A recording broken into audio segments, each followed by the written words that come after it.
ఇప్పుడు అనంత పద్మనాభ స్వామి అయి ఉండొచ్చు, పూరి జగన్నాథ స్వామి అయి ఉండొచ్చు, అక్కడ భాండాగారాలు ఉన్నాయి, బంగారం ఉంది అది చెప్తూ ఉంటారు. మరి బంగారం అనేది ఒక సెంటిమెంట్. మనము దేవుణ్ణి నమ్ముతూ ఉన్న వాళ్ళు కూడా ఆహా బంగారం దేవుడు అనే టైప్లో కూడా చాలామంది బంగారం ఒక సెంటిమెంట్గా, అట్ ద సేమ్ టైం సంప్రదాయంగా, అన్ని భక్తిభావంగా అన్ని రకాలుగా చూస్తూ ఉంటారు. దానికి మీరేం చెప్తారు? ఇక్కడ అనంత పద్మనాభ స్వామి వారిని తీసుకున్నాను, ఎందుకంటే ఆయనదే బాగా తెలుసు. ఆయన దగ్గర మొత్తం 7 ద్వారాల నిండా బంగారం ఉంది.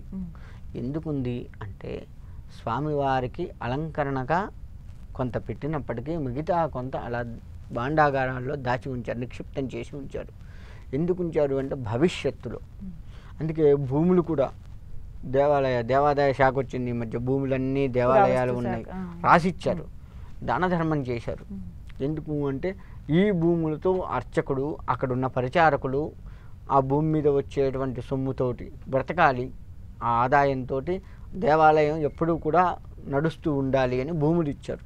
పంట పండించుకుంటాం, పొలాలు, బియ్యం గింజలు అన్నీ వస్తాయి, తినేంత తిని దేవుడికి పెట్టేంత పెట్టి ఉత్సవాలకు కానీ మిగతావి అమ్మేసి ఆ సొమ్ముని కూడా భద్రపరిచి వడ్డీ రూపంలో స్వామివారి కైంకర్యాలు చేసి మన జీతభత్యాలు కానీ కరెంట్లు కానీ ఇవన్నీ కూడా ఉన్నాయి కదా. ఇప్పుడున్న పరిస్థితి, వెనకట కరెంట్ లేదు, కానీ వెనకట మరి దీపాలు వెలగాలి అంటే నూనె పోయాలి.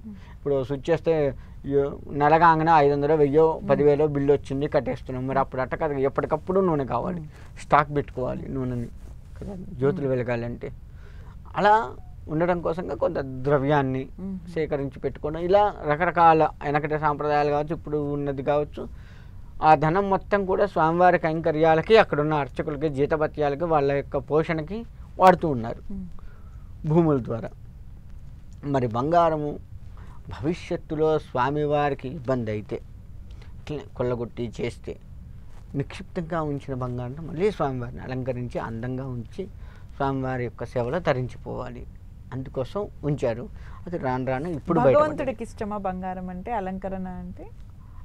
విష్ణుమూర్తి అలంకరణ ప్రియుడు కదా అని చెబుతాము. అలంకరణ ఎక్కడి అలంకరణ అంటే ఇది మనము ఒక రకంగా చెప్పాలి అంటే మనము ఎంత అందంగా ఉండాలి అనుకున్నామో స్వామిని అంత అందంగా చూడగలగాలి.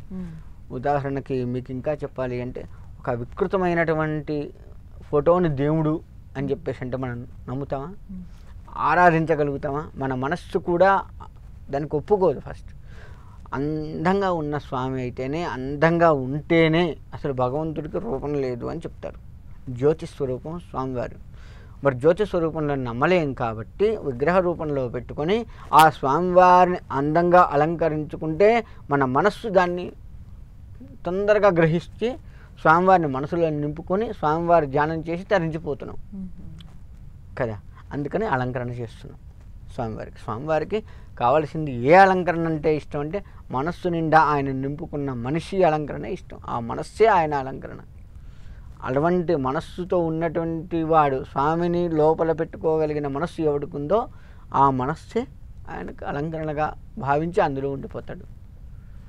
అది ఆయనకి ఇష్టం. అది మనం చేయట్లేదు. అది చేయక బాహ్య అలంకరణలు చేసి దాన్ని మనం మనస్సులో నింపుకొని చేస్తూ ఉన్నాం.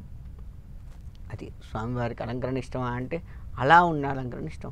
మన మనస్సు అలా స్వామివారికి ఏది లేకుండా మన మనస్సు ఒప్పుకోదు కాబట్టి ఎండ్ ఆఫ్ ద డే మీరు దేవుడికి ఎంత బంగారం పెట్టారు కాదు, ఎంత మనసులో నింపుకున్నారు అనేది నేను చెప్పేది. ఒక రకంగా చెప్పాలి, ఒక రకం కాదు, ఎన్ని రకాలుగా చెప్పినా అదే.